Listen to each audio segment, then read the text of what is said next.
Today I'm meeting here with Ben Barton. He's a special teams coordinator and the defensive backs coach at the University of San Diego. He's coached at USD for 7 years, previously coached linebackers at South Carolina State University, and then before that, worked as a graduate assistant at Louisiana Tech before making his way to San Diego. Ben has an accomplished career as a coach thus far, since beginning his oversight of the team's defensive backs at USD. He's helped 12 members of the secondary capture all conference honors. He's also won 5 conference titles since coaching in the FCS. He has a lot of insight regarding the road it takes to become a coach, the recruiting process, how scholarships pan out really, and what coaches look for in players as a whole. So I'm just excited to talk to him today. Thanks for having me on. Yeah. So I guess to start out, what got you into coaching? Growing up in Texas, football is a big deal, which I feel like most people are aware of by now. And coming out of high school, I actually wanted to get away from the game. I had an injury and it kind of soured me on it. And I actually took 2 years away from the game and decided I really missed it. And so went back to the University of Nebraska, and they had me on as a student assistant. And it was just something I just wanted to see if it was something that I would like. And even though those were long days, at the time I worked for Bill Callahan, and he was a grinder. But I really enjoyed it and just kept going. Never really looked back. Gotcha.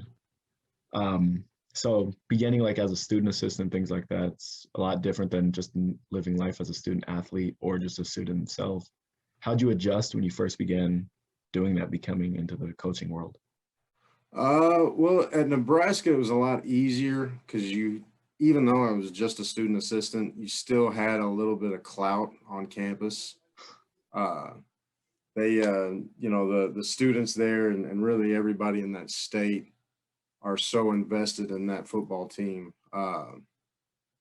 It kind of helped, having that and that being something to work for and kind of have in your back pocket. It kind of made the hard nights a little easier to bear because everybody was really kind of pushing for you and that made it fun. And, essentially, as a student assistant and, later down the line as a graduate assistant, I was essentially on scholarship. So having that kind of also motivated me just to make sure my grades were up and make sure I was doing my job. And, I specifically worked for Bill Bush at the time, and he was pretty good about motivating me to make sure all my things were pretty sharp. Looking at you as a coach today, what's your process when evaluating players? Like, what qualities do you look for when recruiting a player? 2 of the main things I look for are length and violence. I feel like those are 2 of the things that I either can't coach or you're not really allowed to coach to a degree. So if I see a kid that's, once they make contact, if the kid's making contact and going backwards, then more than likely at the next level, they're not going to be able to hang. And then obviously, I look for length. To me, that was something that we really looked for at Utah State. And we didn't really put a whole lot of emphasis on their weight.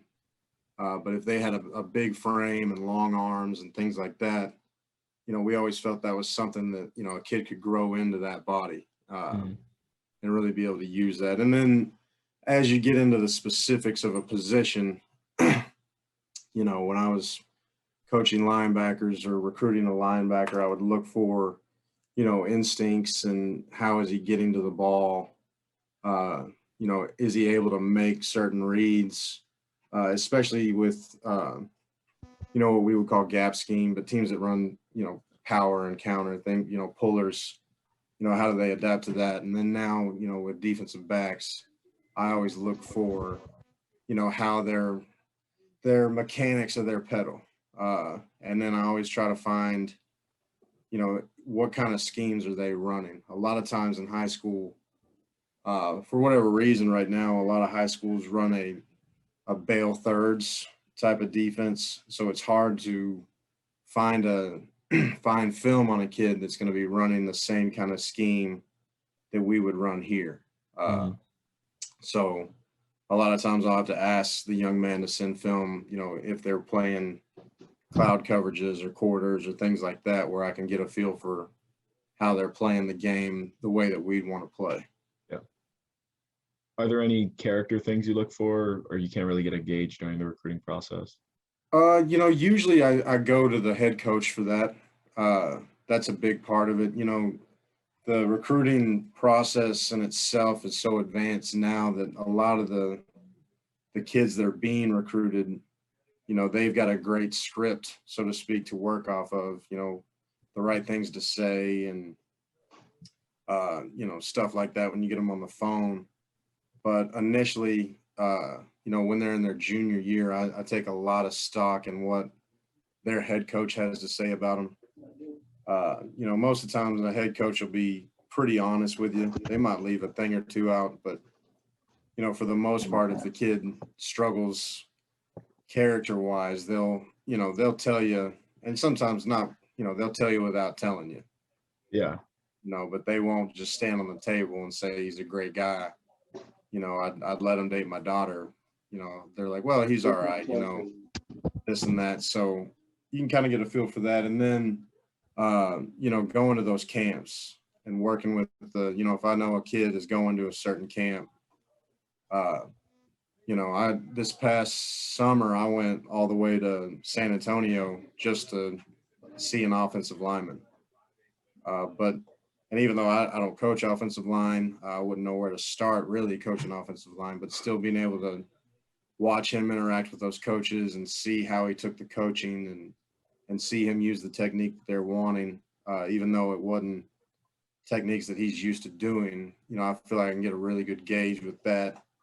And then all the one-on-one stuff at those camps, they get they get pretty competitive and things like that. So I'll really look at those, not so much as if they're winning, but how they're handling that kind of adversity and how they're handling those, because it gets a little chippy and Yeah. things like that. And so that's when I'm really watching to see how they handle those. And that usually gives me a pretty good gauge of the kind of character they have. How important are things like test scores, like GPAs? Well, that's all the admission standards. Uh, and every school is a little different as far as admissions.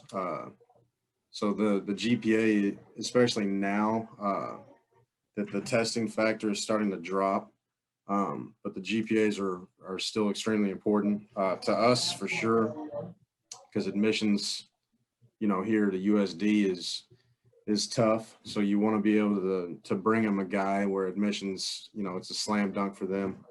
So Yeah. if a kid's a great player and has a great GPA, it makes my life easier. It makes admissions life easier. But I think that's always a big factor. But I know that, last year, they essentially did away with test scores, Yeah. factors of the pandemic. And now, in the news, it seems like they're going to try to get, away from those mandatory test scores. But we'll see, the changes that come with that. I'm sure there'll be many. But to me, that's just kind of one of those bridges I'll cross when we get there. But Mhm. it definitely does play a big factor, both the GPA and the test score, but I would value the GPA more than the Mhm. test, especially now. Of course. Um, how do you think administrations, because being a student athlete, it's almost a full-time job, especially if you actually are on scholarship, things like that. There are things that are required of you. How do you think administrations or programs can work to accommodate student athletes, like helping with assisted living and things like that? Yeah, well, so especially here where there's not scholarships, I mean, that's extremely tough. You know, I would always hope that they'd be able to help the kids out with job placement. Uh, that's something that I've always felt like is a big deal, even at places where we do give out scholarships.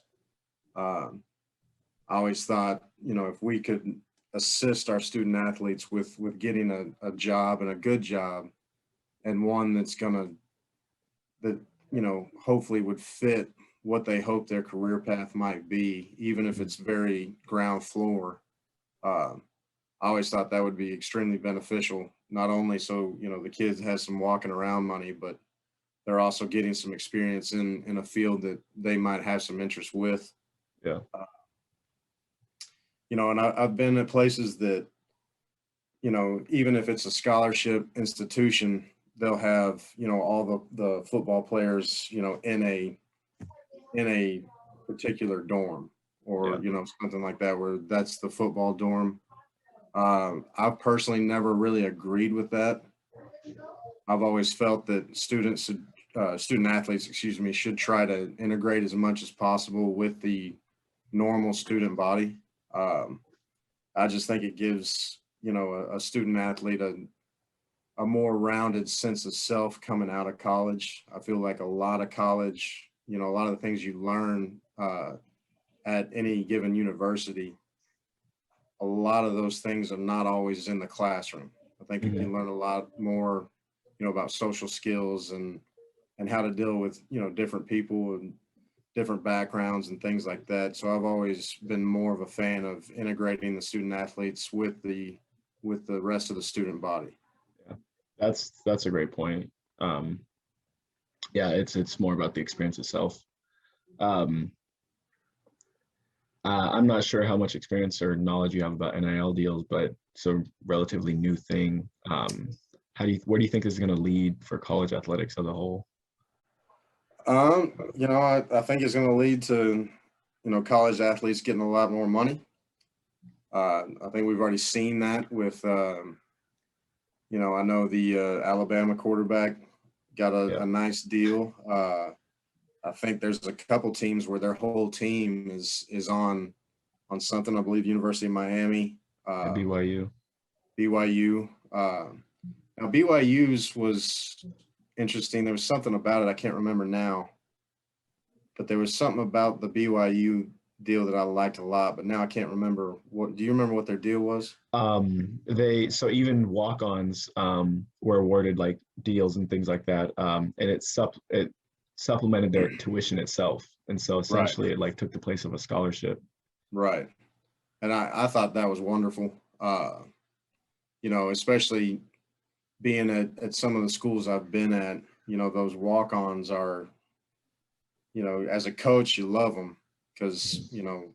all the guys around them are scholarships, but you're asking, that walk-on kid to give the same effort and the same Yeah. day-to-day schedule, but they're not getting anything. So, I think that's wonderful. And where it leads, as long as everything stays on the up and up, it seems like it should be good. But I think sometimes things have a hard way of staying on the up and up. Yeah. So we shall see. I know a handful of our players have some smaller NIL deals, but the thing I do like about them is if the young man himself or herself is out there, making that deal and going through that process. Again, I think that's probably a great learning experience for them moving forward, in whatever it is they choose to do. Yeah, it's really entrepreneurial. And Right. thanks for talking with me. Thanks for meeting with me. Ben Barton. My pleasure. Appreciate it.